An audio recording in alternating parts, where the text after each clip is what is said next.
Bien, hermanos, seguimos con la iglesia de Sardis, la iglesia muerta. Wow. Veamos el video primero. Luego de visitar la iglesia de Tiatira, recorrimos 60 kilómetros hacia el sur por la carretera 555 para llegar a nuestro segundo objetivo, la iglesia de Sardis, actualmente conocida como Sar en la República de Turquía.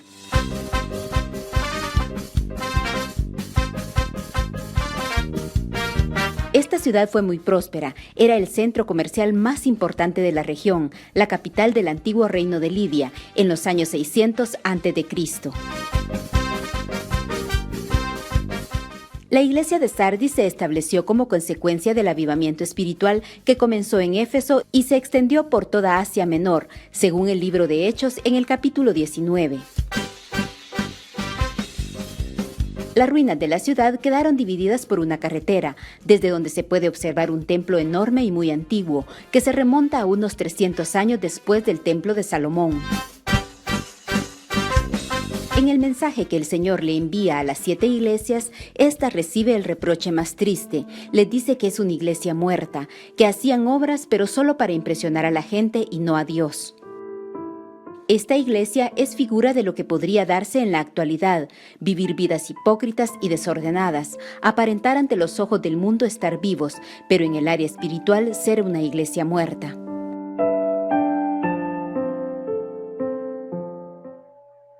Bien, ahí teníamos el video y ahora de Tiatira nos vamos a Sardis, o sea, hacia el sur. Esto va dando una vuelta. ¿Y qué podemos decir? Que está a 58 kilómetros de Tiatira.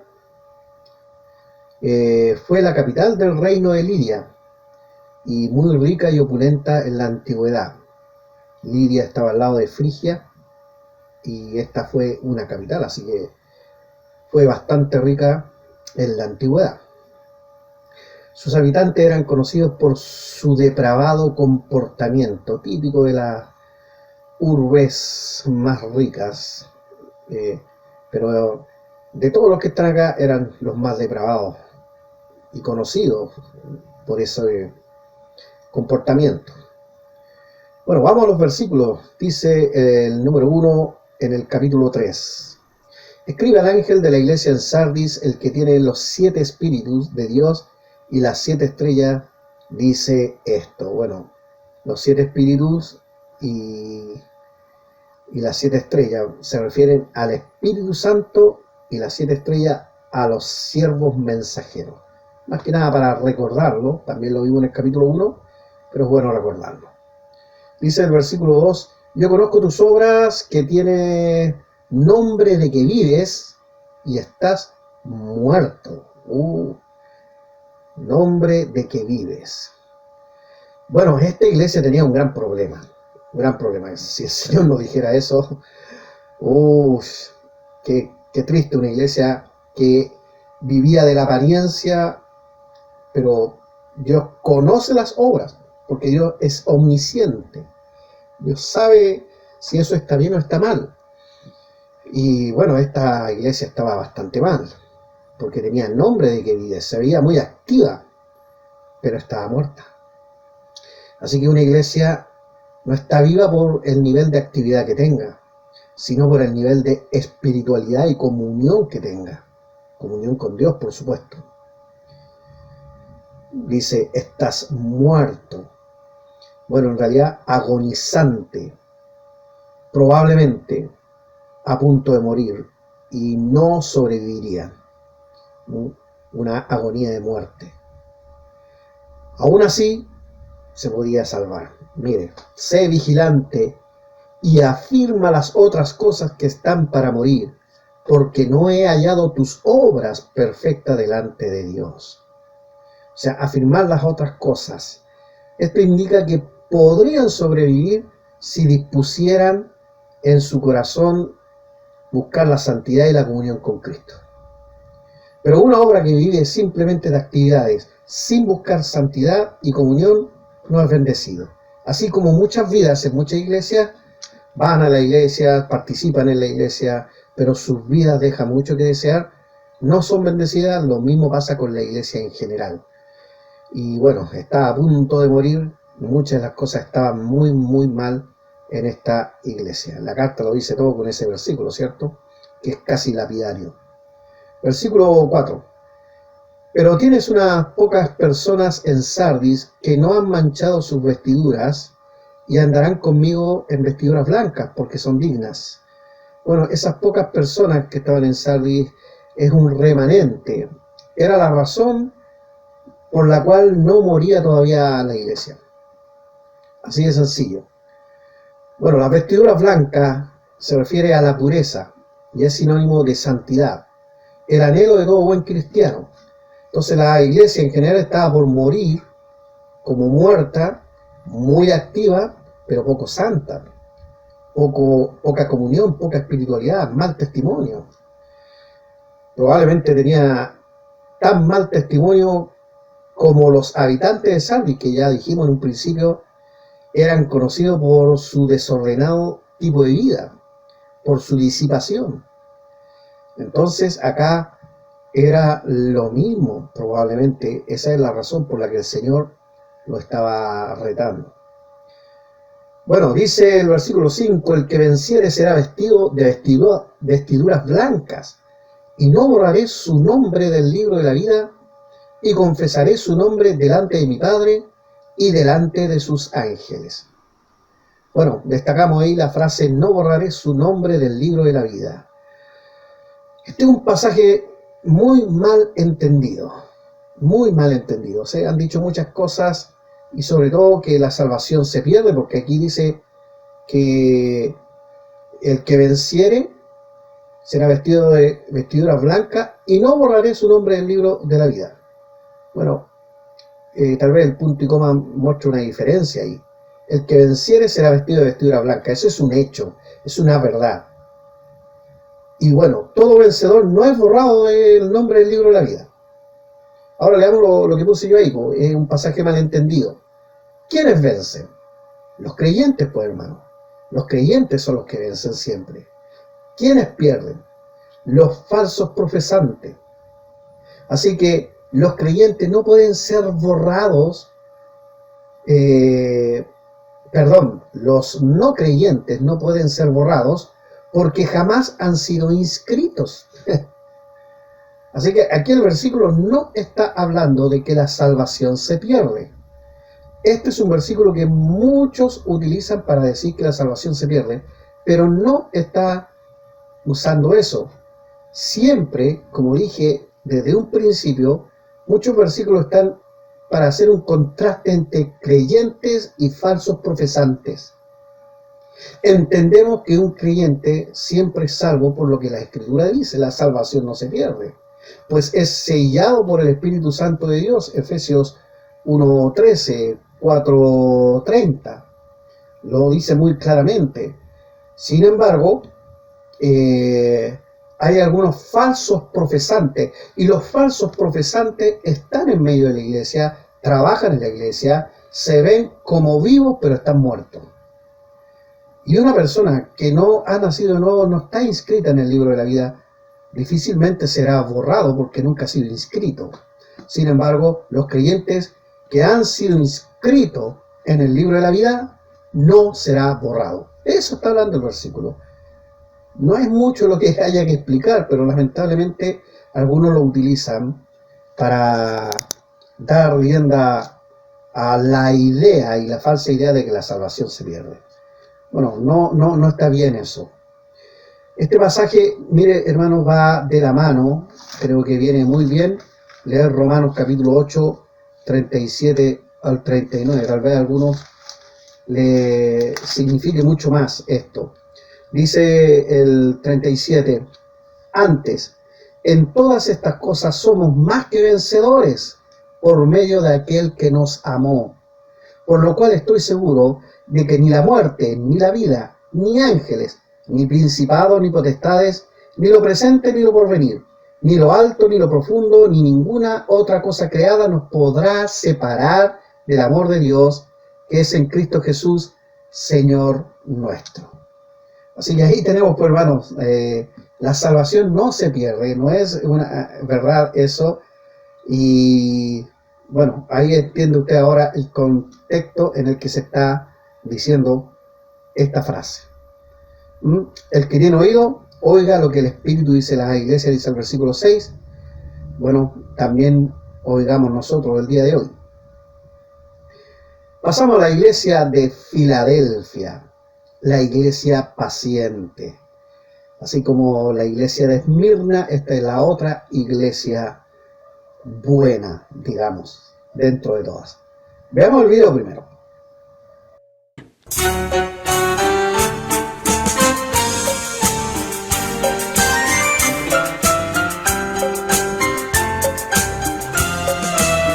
En la actualidad, esta pequeña iglesia se encuentra ubicada en la provincia de Manisa, región del Mar Egeo, en la República de Turquía.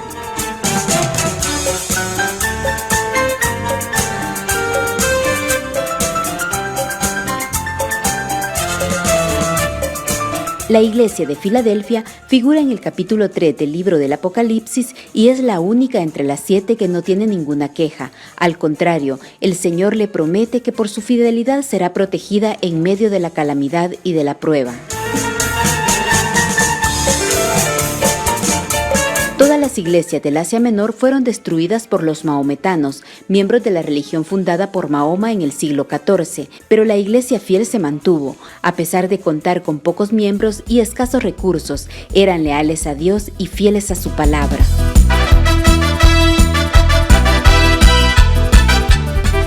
En los últimos versículos del capítulo 3, el Señor hace promesas a esta iglesia por su obediencia y fidelidad, exhortándolos a que perseveren y guarden lo que tienen, lo cual es figura para los cristianos actuales quienes esperamos su venida. He aquí, yo vengo pronto, retén lo que tienes para que ninguno tome tu corona. A los que salgan vencedores les daré que sean columnas en el templo de mi Dios, y nunca más saldrán de ahí, y en ellos escribiré el nombre de mi Dios, y el nombre de la ciudad de mi Dios, la nueva Jerusalén que viene del cielo de mi Dios, y también escribiré en ellos mi nuevo nombre. El que tiene oído, oiga lo que el Espíritu dice a las iglesias.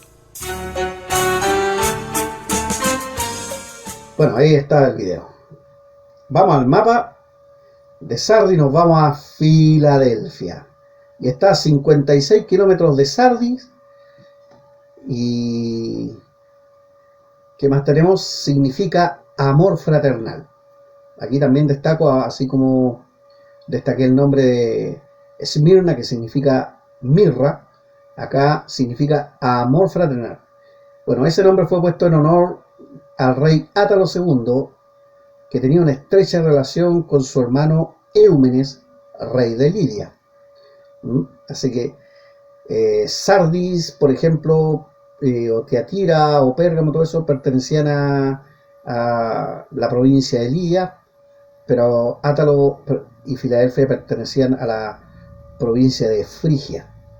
Y ahí estaban muy hermanables ellos. Qué bueno, ¿eh? Eso, por eso amor fraternal.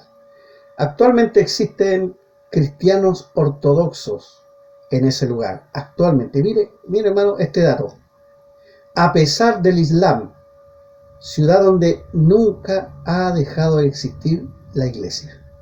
Wow, ¿se acuerda lo que dije de Éfeso?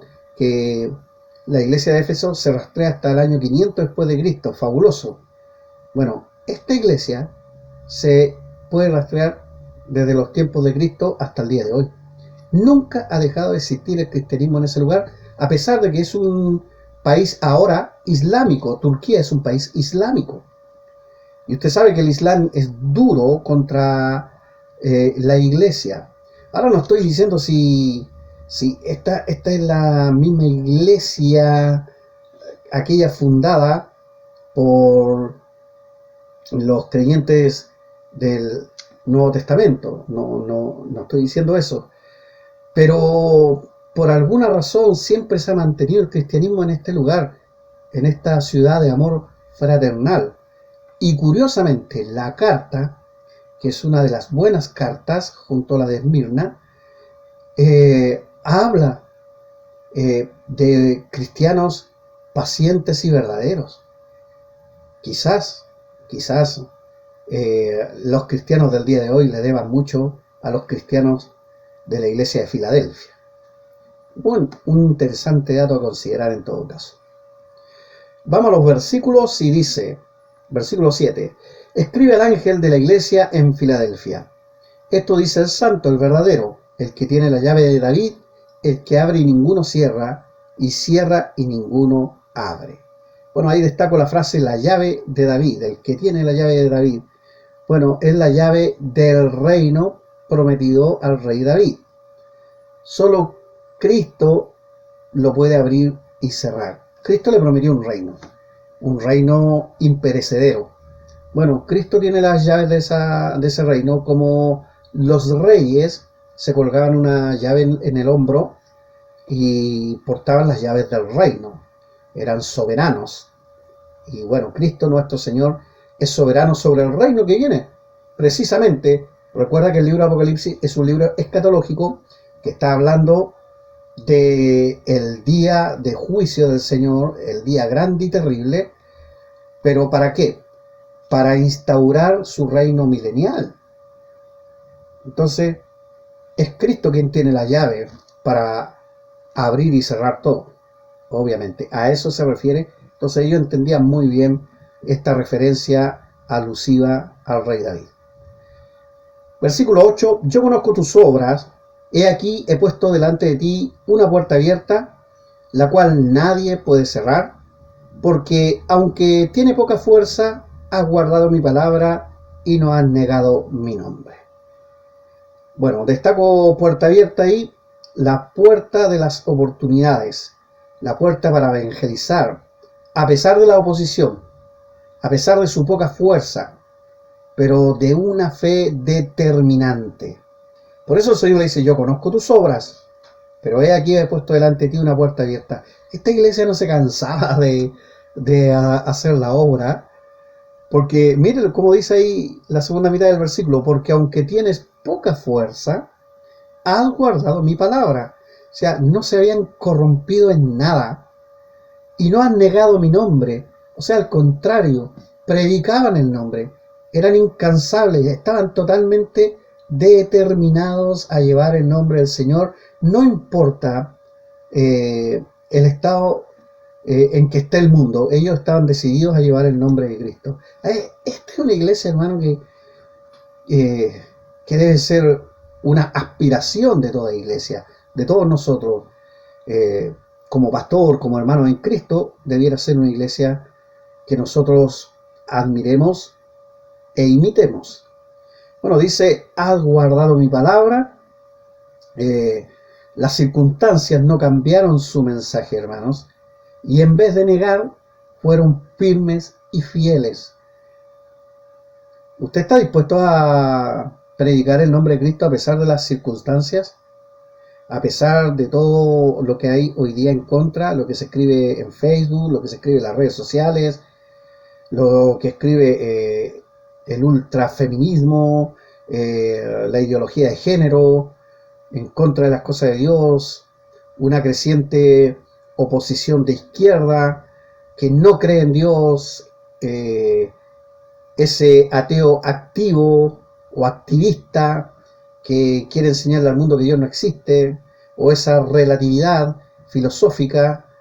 Bueno, eso también existe hoy día y también existía en los días de la iglesia de Filadelfia en sus tiempos, pero ellos no cambiaron el mensaje, guardaron su palabra. Nosotros tenemos que hacer lo mismo, hermano. Nosotros no debemos amedrentarnos por lo que diga la gente, al contrario, nosotros tenemos que ir y predicar el evangelio a toda criatura. Por supuesto, ¿qué iglesia modelo tenemos aquí, hermano? Qué precioso lo que nos está diciendo, qué palabras de ánimo para mí como pastor, para llevar mi iglesia en esta dirección. Dios me ayude en eso. Versículo 9. He aquí yo entrego de la sinagoga de Satanás a los que se dicen ser judíos y no lo son, sino que mienten. He aquí yo haré que vengan y se postren a tus pies y reconozcan que yo te he amado. Bueno, ya expliqué sobre esa frase de los que se dicen ser judíos. El Señor, los verdaderos judíos son los que reconocen al Mesías y siguen su palabra, tanto el Antiguo Testamento como el Nuevo Testamento. están decididos a circuncidar su corazón, nacidos de nuevo. Esas son las personas verdaderas, los verdaderos judíos. El resto no es más que judíos mentirosos, que hablan en nombre de Dios pero no tienen autoridad alguna.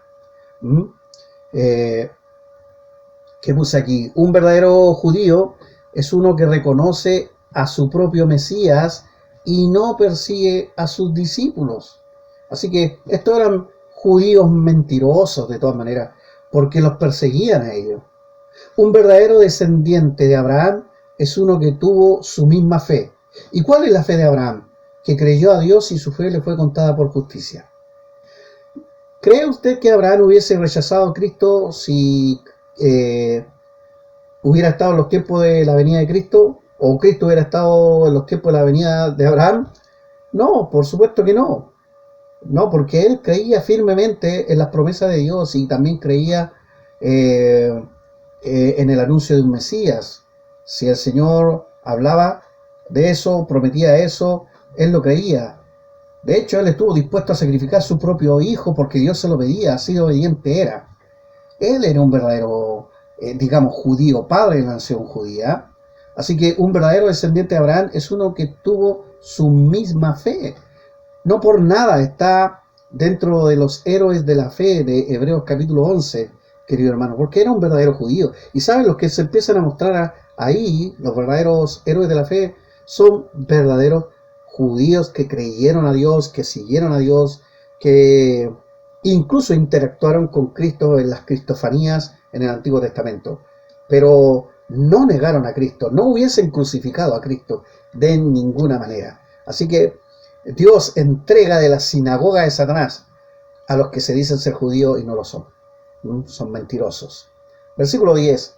Por cuanto has guardado la palabra de mi paciencia, yo también te guardaré de la hora de la prueba que ha de venir sobre el mundo entero para probar a los que moran sobre la tierra. Bueno, ellos tenían una fidelidad a pesar de las persecuciones, una fidelidad a toda prueba. Ya lo hemos dicho hasta el cansancio, pero no me canso de decirlo, hermano, porque es un anhelo que tengo como pastor, lograr esto en el corazón de mis hermanos, de nuestra iglesia. Sería maravilloso. Para eso estudiamos la palabra, para eso estudiamos escatología también, y para eso Dios nos dejó estas cartas. Qué tremendo ejemplo también. No ha dejado ejemplos de iglesias mediocres, de iglesias malas, pero también nos ha dejado ejemplos de tremendas iglesias. Dice, te guardaré de la hora de la prueba, que ha de venir sobre el mundo entero. Bueno, ahí destaco toda esa frase, para probar a los que se moran. Bueno, las persecuciones de la tribulación, porque aquí está hablando de la hora de la tribulación, dice que te guardaré. Bueno, yo no creo que la iglesia vaya a pasar la tribulación, lo hemos enseñado ya y lo vuelvo a repetir. Así que esta es una referencia a que cuando llegue ese día, a la iglesia, tanto de Filadelfia, su descendencia, o la iglesia actual, lo va a guardar de la hora de la prueba que ha de venir sobre el mundo entero. Recuerda que es un mensaje específico para la iglesia, pero también un mensaje universal para nosotros. Dice, las persecuciones de la tribulación, la gran prueba, y será la gran prueba que probará a los moradores de la tierra, o a quienes prefirieron las cosas de la tierra. Sin embargo, Filadelfia había preferido guardar la palabra de Dios pacientemente, ser obedientes. Sin embargo, hay otros que no. Bueno, ellos tendrán su pago. Dice, he aquí yo vengo pronto, retén lo que tienes, para que ninguno tome tu corona. Retén lo que tienes, o sea, lo que tú tienes, sigue guardándolo ahí con fuerza. Yo vengo pronto. Bueno, habla de inminencia. Pero aquí quiero explicar algo porque también salía en el capítulo 1, de aquí yo vengo pronto. Esa es una frase que está en griego que significa erchomai tachi y no sugiere una venida luego o inmediato. O sea, ya estoy por llegar. No, no significa eso. Sino una venida rápida e inesperada. Eso es lo que significa. O sea, podría traducirse algo así como, he aquí, yo vendré inesperadamente y rápidamente. Todo esto será rápido. Bueno, déjame decirte que nosotros llevamos más de 2000 años en la era de la iglesia. Los 7 años de la tribulación es algo que va a pasar profundamente rápido. Para los que sufren no va a ser tan rápido, pero para Dios no es nada eso. Se han cumplido 483 años del reloj profético de las 70 semanas de Daniel. 7 años no es nada comparado con los 487 que se cumplieron hasta Cristo. Mucho menos para los 2000 años que lleva la iglesia, los más de 2000 años. Así que cuando Él venga va a ser una venida inesperada y rápida. A eso se refiere la frase, he aquí yo vengo pronto. Versículo 12, al que venciere yo lo haré columna en el templo de mi Dios y nunca más saldrá de allí, y escribiré sobre él el nombre de mi Dios y el nombre de la ciudad de mi Dios, la nueva Jerusalén, la cual desciende del cielo de mi Dios, y mi nombre nuevo. Bueno, dice, yo lo haré columna en el templo de mi Dios y nunca más saldrá de allí. Bueno, un pilar, una columna, es parte inamovible de un edificio, ¿cierto? Bueno, así será nuestra permanencia con Cristo. No habrá separación jamás. Nadie nos va a mover. Podríamos decir, no nos moverán. Gloria a Dios por eso. Porque no nos van a mover de la presencia de nuestro Señor. Vamos a estar firmes con Dios como un pilar fundamental. Y eso es precioso. Yo quiero estar con el Señor y no apartarme más de su lado. Trato de vivir mi vida en torno a Él en este mundo. Imagínate estando con Él en su reino. Bueno, también dice, y escribiré sobre Él el nombre y el nombre de la ciudad de mi Dios y mi nombre nuevo. O sea, habla de nombres. Y eso habla de pertenencia, querido hermano, de seguridad, de nueva ciudadanía. Me gusta eso, hermano, porque Dios no nos desconoce, nos conoce muy bien, nos deja muy claro. Eso cuando lo escribía a la iglesia le daba un profundo ánimo, profunda fuerza de seguir adelante. Oh, Dios me conoce, Dios me hará pilar, columna, Dios... Lo único que me pide es que retenga lo que tengo, etcétera, que siga fiel a la palabra. La iglesia de Filadelfia y todas las otras iglesias se esperanzaban en estos mensajes. A pesar de los retos en las otras iglesias, ellos terminaban esperanzados, sobre todo los remanentes fieles. Les servía mucho para colar y para que vean que Dios sabía muy bien lo que estaba sucediendo al interior. En el caso de la iglesia de Filadelfia, era una buena iglesia. El que tiene oído, oiga lo que el Espíritu dice a las iglesias, dice el versículo 13. Muy bien, pasamos entonces a la última iglesia, la iglesia de Laodicea, la iglesia tibia y ciega. Wow, aquí tenemos otra iglesia terrible, terrible. Hay algunos que dicen Sardis es la peor porque dice que está muerta, otros que dicen Laodicea, otros dicen Pérgamo. Bueno, las tres son malas. Veamos esta después del video. Ubicada al oriente de la ciudad de Éfeso, a 120 kilómetros de la iglesia de Filadelfia, nos encontramos con Laodicea, una de las principales ciudades del circuito de las 7 iglesias en la antigua provincia del Asia Menor, descritas en el libro del Apocalipsis.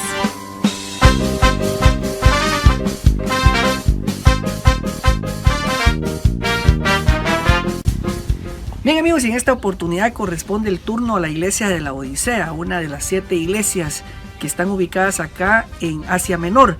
Como ustedes podrán darse cuenta, pues este es el ingreso a la ciudad, pero realmente a esa iglesia que existía acá en Laodicea, pues también se le llevó un mensaje, haciéndoles ver de que estaban pues indiferentes a las cosas del Señor. Durante el Imperio Romano, Laodicea llegó a ser la ciudad más rica y no tenía ninguna necesidad. Se destacó como un centro bancario y comercial. Laodicea también era el centro judicial de aquel distrito que comprendía otras 24 ciudades, logrando con ello que sus habitantes se llenaran de orgullo y autosuficiencia, producto del poder y la prosperidad económica.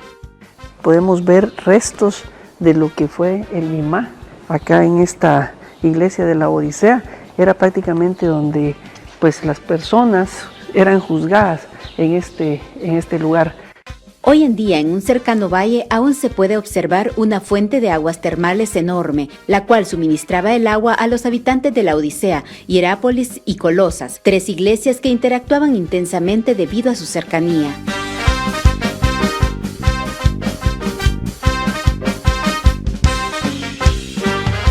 Estas ciudades estaban conectadas entre sí, como lo dice el apóstol Pablo en Colosenses 4:13, la ciudad de la Odisea, Hierápolis y Colosas, pues tenían una comunicación entre sí.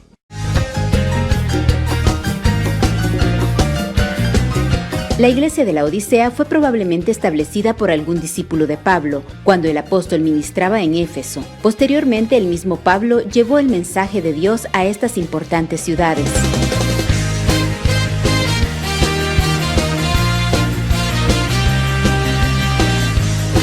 Sin duda alguna, estas calles fueron muy útiles y le beneficiaron mucho al apóstol Pablo, ya que él seguramente utilizaba estas calles planas y rectas para llegar a cada ciudad de acá del Asia Menor cuando estaba haciendo su ministerio, precisamente aprovechando estas calles que dejaron construidas los romanos. Bueno, estábamos en Filadelfia y nos vamos más al sureste, digámoslo así, y llegamos a la Odisea, que estaba a 80 kilómetros de Filadelfia.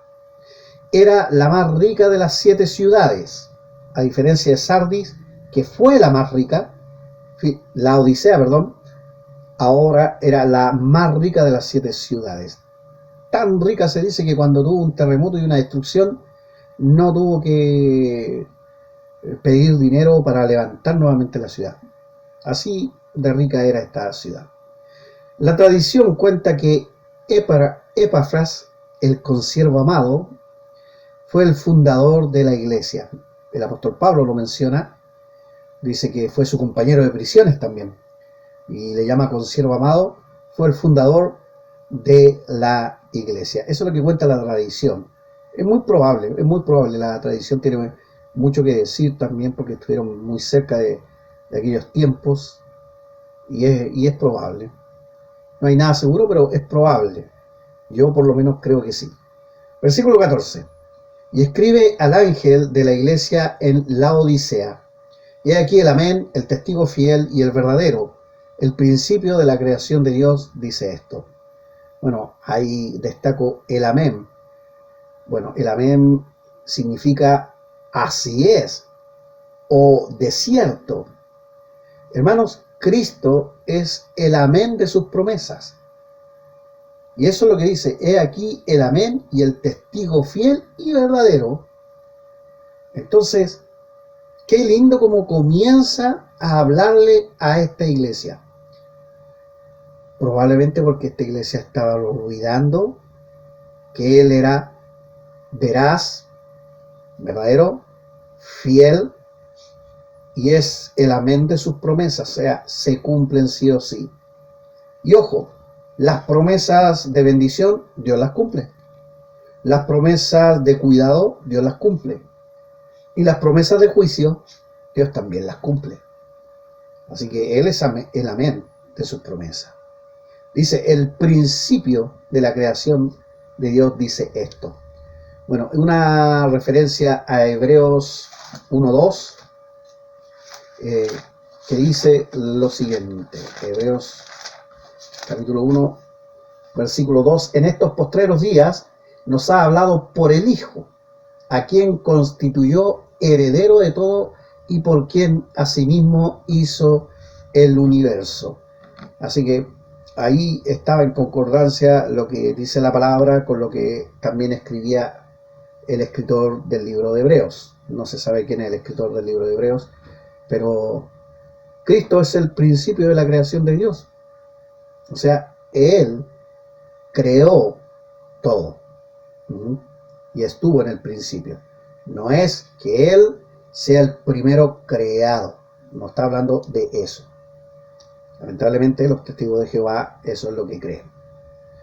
Bueno, dice el versículo 15, yo conozco tus obras, que ni eres frío ni caliente.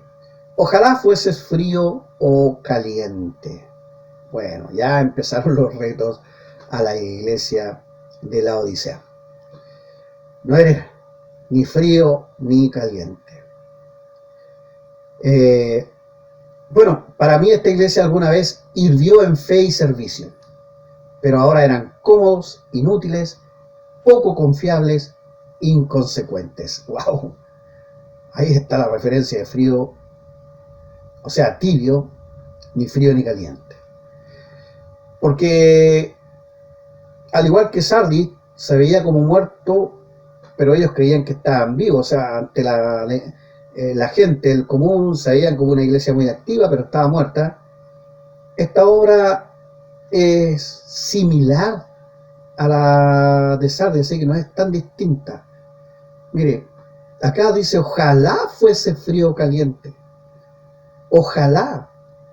Mire, si hubiesen sido frío, podrían reconocer que necesitan de Dios, y caliente o hervidores es la palabra, son reconocidos por Dios.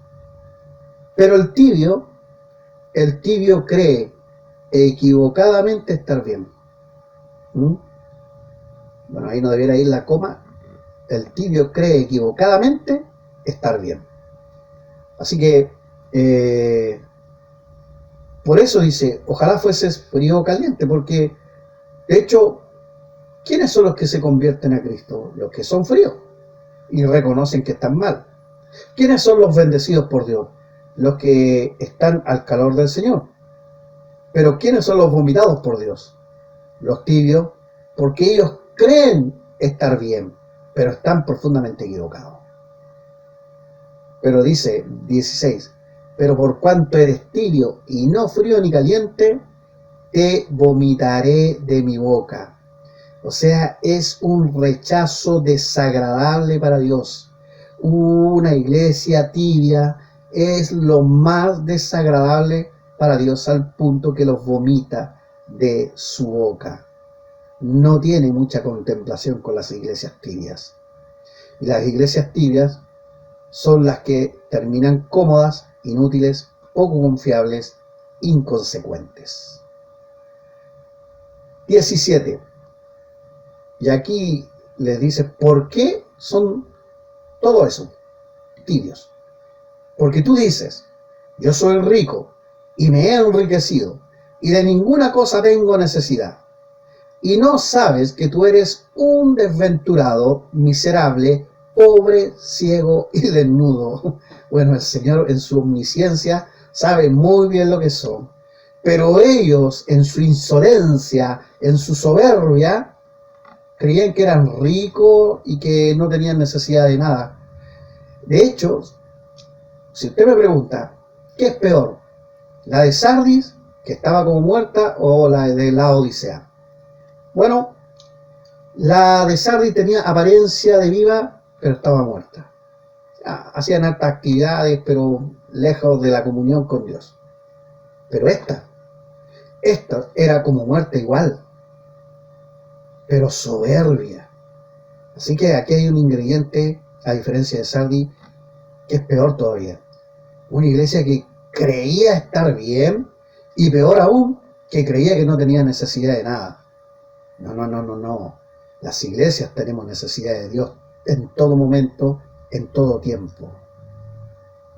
Ellos dicen, yo soy rico, he enriquecido y de ninguna cosa tengo necesidad. Eso, hermano, se llama autoestima llena de vanagloria. Pero el Señor dice, y no sabes que tú eres un desventurado, miserable, pobre, ciego y desnudo. O sea, tú dices, pero Dios dice. Si algo tenemos, hermanos, es por su gracia. Y no es lo que yo diga, no lo que tú creas, es lo que Dios dice, querido hermano. Así que no nos creamos autosuficientes, no seamos vanagloriosos. Es por esta razón que yo creo que estamos delante de la peor de todas las iglesias. De la peor. Aún así, Aún así, el Señor no pierde la esperanza. Dice, por tanto, yo te aconsejo que de mí compres oro refinado en fuego. Recuerda el contexto de la ciudad más rica.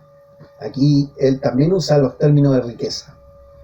Vuelvo a leer, por tanto yo te aconsejo que de mí compres oro refinado en fuego para que seas rico y vestiduras blancas para vestirte y que no se descubra la vergüenza de tu desnudez. Y unge tus ojos con colirio para que veas. Bueno, ahí compres oro refinado. Mire, veamos qué dice Proverbios 8. Proverbios 8:10. A ver qué nos dice. Dice el versículo: recibid mi enseñanza y no plata, y ciencia antes que el oro escogido. Eso, querido hermano, es algo que yo trato de enseñar siempre en mi iglesia. Hermano, más que el dinero, más que una posición social, más que tener un auto, más que esto otro, lo más importante es recibir el consejo de Dios, la instrucción de Dios, la formación de Dios. Esta iglesia sentía que ya se las sabían todas y que no tenía necesidad de nada. Estaban rechazando la formación constante de Dios, y eso está profundamente mal. En eso no debemos caer. Mira lo que dice Job 23:10. Vamos ahí a Job 23:10. Qué bonita es la palabra del Señor, porque nos enseña estas cosas que a veces nos reparamos, miramos esto siempre como profecía, como, oh, yo quiero entender lo que va a pasar, pero dentro de este libro profético hay tremenda enseñanza para las predicaciones. Job 23:10 dice, mas él conoce mi camino, me probará y saldré como oro. ¿Sabes? La formación de nuestro Señor es la mejor riqueza que tiene la iglesia, la mejor de todas. Que Dios nos forje, que Dios nos dé oro refinado y nosotros compremos de Él y no del mundo, hermanos. Esta iglesia estaba muy mal. Esta iglesia debía cubrir su vergüenza de su desnudez. Debía cubrir su vergüenza. Hermano, la santidad no es teoría, sino práctica. No sirve nada de creer que lo sabemos todo, que tenemos conocimiento, si no se practica. Esta era una iglesia que no practicaba, que estaba cómoda, y el Señor sabía eso. La vergüenza de descubrir la carnalidad será grande. Es triste cuando una iglesia se la da de espiritual, pero es evidenciada por Dios mismo como carnal. Es una vergüenza. Se van a descubrir las iglesias así. Dice 19, yo reprendo y castigo a todos los que amo. Sé pues celoso y arrepiéntete. Bueno, el Señor dice que azota a todo aquel que tiene por hijo. En Hebreos 12, 5, 7.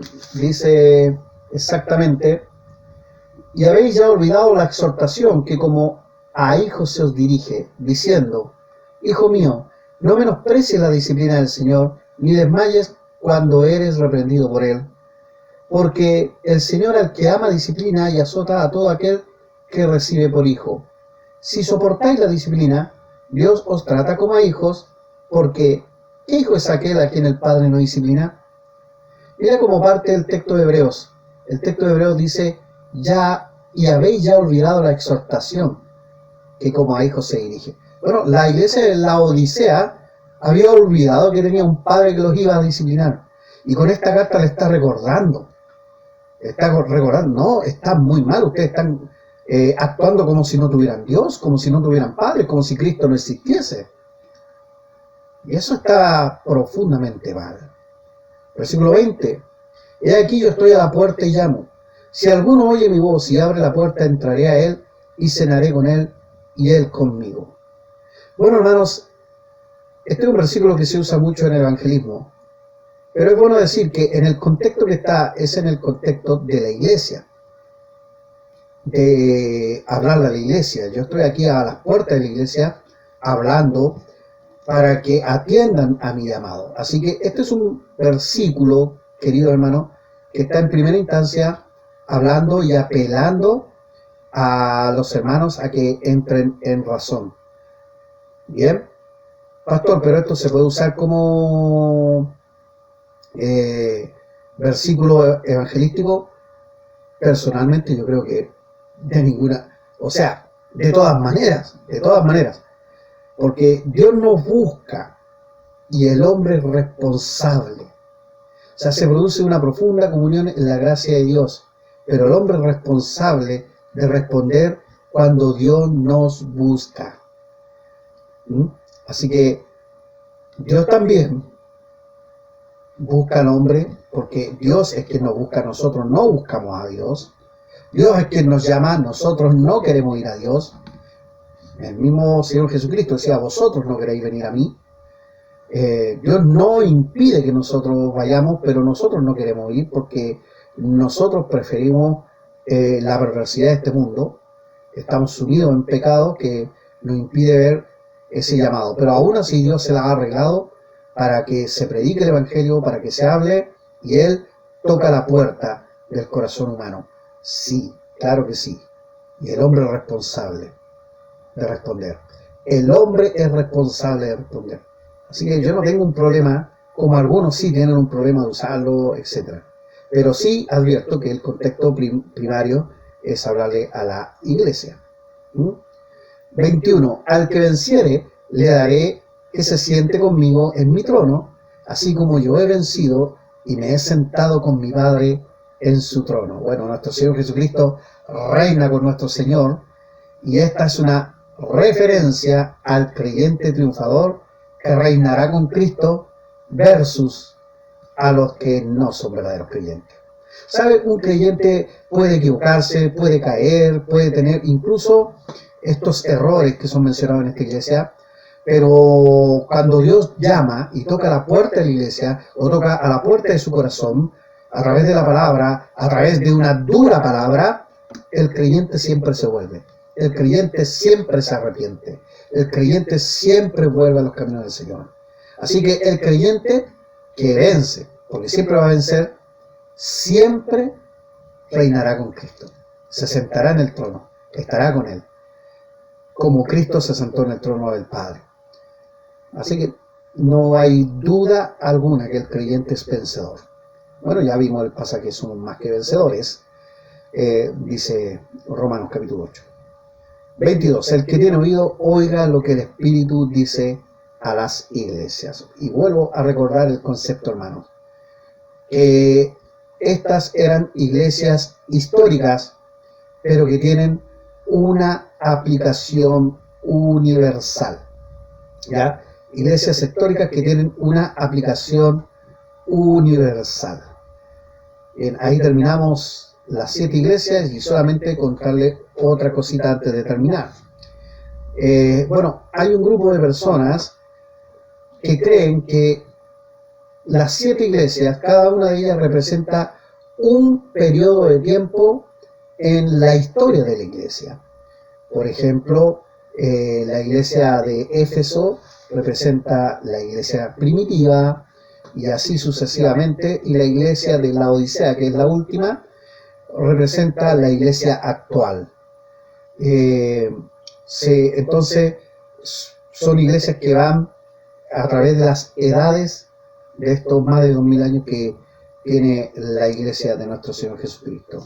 Bueno, puede ser plausible esa idea, no me ascribo mucho a ella, pero bueno, podría ser, no sé, no quiero ser dogmático. Si alguno ve en cada iglesia un periodo de tiempo, sí, es bien.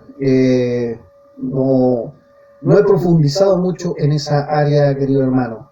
Hubo una época que yo decía lícitamente sí, pero sin haberlo estudiado, porque así lo había leído, ¿no?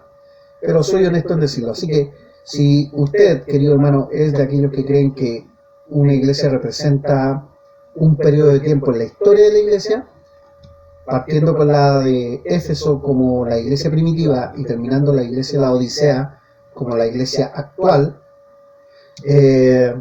bien, es probable, no he profundizado más en ello como le dije, pero también es muy probable. Lo que sí, igual, son iglesias históricas que nos hablan a la iglesia de nosotros, así que igual hay una aplicación para la iglesia nuestra el día de hoy.